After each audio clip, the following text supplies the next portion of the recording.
Have a nice gay. Hey, beautiful. It's Wednesday, September the 22nd, 2021. Welcome to Have a Nice Gay, where the postal code is JY because we live in a constant state of joy. I'm Mike Johnson, and I'm here with my friend Chris Hagee from the We Read Movies podcast. How's it going? It's going great, Mike. How about you? Fine. Thank you. Yes. Excellent. Yes. Let's talk about last week's Madcap postal code quiz. Yes. So last week I asked, you can make a number of words by combining the two-letter postal abbreviations of U.S. states. And for this puzzle, I asked you all to please make me an 8-letter word using only postal abbreviations. I said that I would accept any dictionary word, but if you'd like to challenge yourself, there's one in particular that I was thinking of that also describes all of the states whose abbreviations you would be using. And as I say, you can make a few different words with this, including Mandarin or memorial. But the challenge word that I was looking for is that you can make the word mainland by using the postal abbreviations for Massachusetts, Indiana, Louisiana, and North Dakota. And by the way, on last week's episode, I don't know why I did this, but I said Arizona when I meant Arkansas and had Arkansas written in front of me.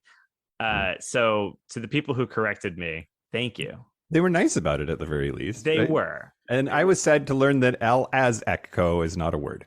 We put everybody's name in a hat, and the random number generator is favoring our friends to the north and chose Tim Bausma of Edmonton, Alberta, Canada, who is a repeat victim. Tim, welcome back to the show. Thanks for having me. What do we got going on this week, Chris? Yeah, so this weekend was Talk Like a Pirate Day, which is a recently created holiday in which people are encouraged to talk like a pirate. So for this week, we're going to play a little game called, wait, is that for real? Yeah. Holiday Edition. Yeah. So here's how this is going to work. I'm going to read you some holidays or festivals or celebrations that are celebrated around the world. And all you have to do is tell me if this is a real festival or one that I just made up. Okay, I think I can understand. All right, I think you're gonna do great. Let's go. Let's start with the El Calacho Baby Jumping Festival. This is a traditional Spanish festival in which men dressed as the devil hold whips and jump over the live bodies of infants who lie on mattresses placed on the street. You know, that is really pretty out there, but just because it's so out there and, you know, something I could see happening in Spain, I'm going to go with it's real.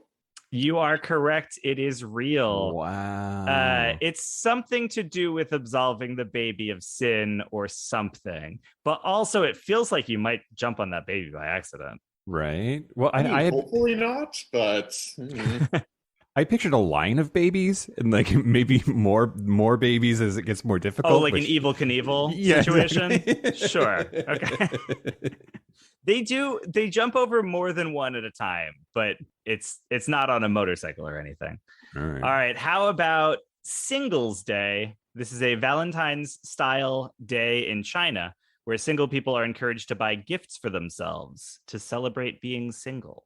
Ooh, I mean, as a perpetually single person myself, I would appreciate a holiday like this. But I don't think that would actually turn. I mean, some people say Valentine's Day it can be Singles Day as well, but I don't think it's an official holiday. So I'm going to say no. It is, in fact, an official holiday in China. It is the largest online shopping day in China. It was created by the founder of Alibaba. There's the whole thing. It's capitalism again. Anyway, all right. How about this one? Let's go with the Ruth Mckinner Festival. This is an annual event in Peoria, Illinois, in which people gather to celebrate the literary works of Ruth Mckinner, a local writer so bad and so prolific that the New York Review of Books once burned her in effigy. The New York Review of Books burned her in effigy. That's a very strong response. I mean, is this like it was a dark and stormy night level of bad? Apparently. Well, I mean, if they burned her in effigy, you honestly, you had me until the burned in effigy. I feel like that's a step too far for it to be real, or maybe I'm just full of doubt today. I don't know. So I'm going to say not an actual holiday. That one is not an actual holiday. That's a move that maybe the New York Post review of books would do. Fair. It's a newspaper joke. All right. What about the Frozen Dead Guy Days? This is held in Nederland, Colorado, where residents and visitors participate in coffin races, a hearse parade, and a, quote, Frozen Dead Guy lookalike contest in honor of a local man whose cryogenically frozen corpse was saved from eviction by public sentiment. Well, having seen a hearse parade before, not participated, but did see it. Strangely enough, I don't own a hearse. They do like to parade those things around. If the hearse people, they probably have a better name than hearse people. So I'm going to go with this is a real festival. It is indeed a real festival. I think Hearse People's a great name for a band. Ooh, yes. Yeah. I agree. All right. What about Inga Regler Day? This is the closest thing the world has to an actual purge day. On the last Wednesday of July in the town of Borkoping, Sweden, residents, while not allowed to break the actual law, are allowed to break any social norms without fear of reprisal by their friends or loved ones. This one hits a little close to my heart because I had a nanny as a young lad whose name was Inga, but she was a very law-abiding citizen, so she would not approve of this. This is a tough one. I would love to have a no murder type purge day where you can go and tell people you don't like them or whatever, or tell them that they painted their house an ugly color and suffer no reprisals. But I feel like that wouldn't work in real life, so I will say not real. It probably would not work, which is why you are correct. It is not a real holiday. All right. How about this one? The La Tomatina. This is a festival held each year in the Valencian town of Bunul, in which, I probably pronounced that wrong, in which 20,000 participants throw tomatoes at each other to commemorate a riot that occurred during a different festival 60 years ago. Well, I actually was hoping years ago to go to a tomato throwing festival whose name is escaping me at the moment. So that part is potentially real. I'm not sure if the town or the name is real, but we'll go with, I'm hoping you're not trying to mislead me here with an almost true fact. So, I trust you, Chris Hagee. This is a real one. I would not try and mislead you with an almost real fact. No, that you were probably going to La Tomatina, which is a real festival. They canceled it this year because of COVID. As were many things. Yeah. All right. I've got one more for you. How about the All Saints Day costume parade in the heavily Catholic Youngstown, Louisiana? Children generally don't celebrate Halloween, but they instead dress as their favorite martyred saints and parade down Main Street, pierced by arrows like Saint Sebastian, or carrying their own skin like Saint Bartholomew.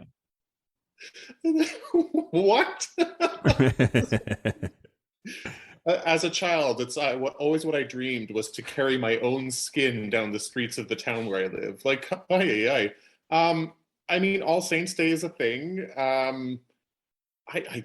I really hope that this isn't, so I will say no, just because I hope it doesn't exist. You're right; it doesn't exist. Oh, it would be too gruesome, even for Louisiana Catholics. But it is not real. I made that one up. Okay, I think it'd be fun. That may enjoy this. He has some things in jars and things like that. You may have heard of him. His name is Dan. But not for most people, I don't think. Yeah. Well, Tim, you did an amazing job. Yay! I think, you know what? You win. You win. Woohoo! Hooray! Tim, thanks so much for being on the show again. We really appreciate it, and for doing such an amazing job. We're glad to have you as always. Well, thank you for all the work that you guys do. It's a pleasure to listen, and keep up the great work. All right, thank you. Thank you so much. All right, let's talk about this week's challenge. What do you got up your sleeve this time? All right, so for this week's challenge, there's an actor who's been nominated for 4 Oscars for playing mobsters. If you replace one letter of his name with an E and rearrange the remaining letters, you'll get the name of a real-life famous mobster. Who is the actor and who is the mobster? Okay. Yeah. All right. Well, that is it for Wednesday Game Day on Have a Nice Gay. Join us tomorrow for Thankful Thursday. We are Have a Nice Gay Pod on all social media, and our website is haveanicegay.com. If you think you know the answer to this week's mobster puzzle, email us at haveanicegaypod@gmail.com. And with your answer, please also let us know if you'd like to be placed in a raffle for a chance to play with us on the air next week. Entries must be in by Monday, September the 27th, 2021 at noon Pacific time. Thank you again to Tim Bausma of Edmonton, Alberta, Canada, his nanny Inga, and of course, Chris Hagee from the We Read Movies podcast. Until tomorrow, have a nice gay, Chris. Have a nice game, Mike. Have a nice gay.